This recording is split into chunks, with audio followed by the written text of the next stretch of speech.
Welcome to my channel guys. So ayan, welcome back to my channel. Thank you so much sa mga nag-support sa akong mga video guys. Pasensya na kaayo.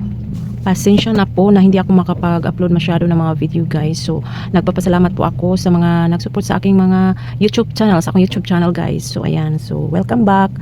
And ayan guys, dito pa ako sa bahay guys. So magpapahinga na po ako. Kasi galing po tayo sa trabaho, masyadong busy sa trabaho, kaya po medyo pagod tayo lagi. Araw-araw po tayo nagtrabaho, kaya pagod ang ating so ngayon lang tayo nakagawa ng video ulit. Ayan, ipapakita ko ninyo kung anong nasa tabi ko guys. Ito yung nasa tabi ko guys, yung aking mga miming. Ayan, yun, sila yung mga kasama ko dito sa bahay guys. So kasi ngayong araw wala po yung anak ko, so ako lang mag-isa, at tapos ito lang ang mga alaga ko. Ayan, tatlo po sila ang natira. Kasi po, yung dalawa po ko pong alaga is binigay ko po sa aking kaibigan po. Ayan, kumusta naman po tayong lahat? Natapos na po ang long vacation. So, ayan, hindi po ako nakapag-vacation guys. Hindi po ako nag-vacation kasi po, parang gusto ko lang ako magpahinga para may lakas naman tayo sa pagbalik sa trabaho. So gusto ko talaga natulog lang ako dito lang ako sa bahay ng kaibigan ko. Doon ako nag-stay para may kasama naman kami, kasi kaya yung anak ko ngayon is nasa kaibigan ko doon sa Inayawan. So ayan guys, Inayawan. So ako lang dito.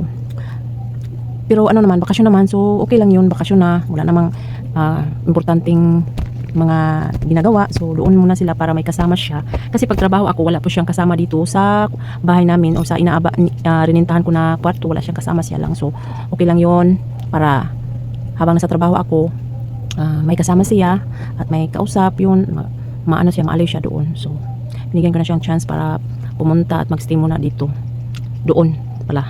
Pasensya na po kasi Bisaya po talaga ang aking dialect, kaya yun, medyo ang ating Bisaya is matitigas. Bisaya kasi, yun naman yung yung ibang mga tao na maglait sa aming mga Bisaya, kasi Bisaya kasi, kaya ganun yung pagsalita namin, medyo matigas at iniisip kung anong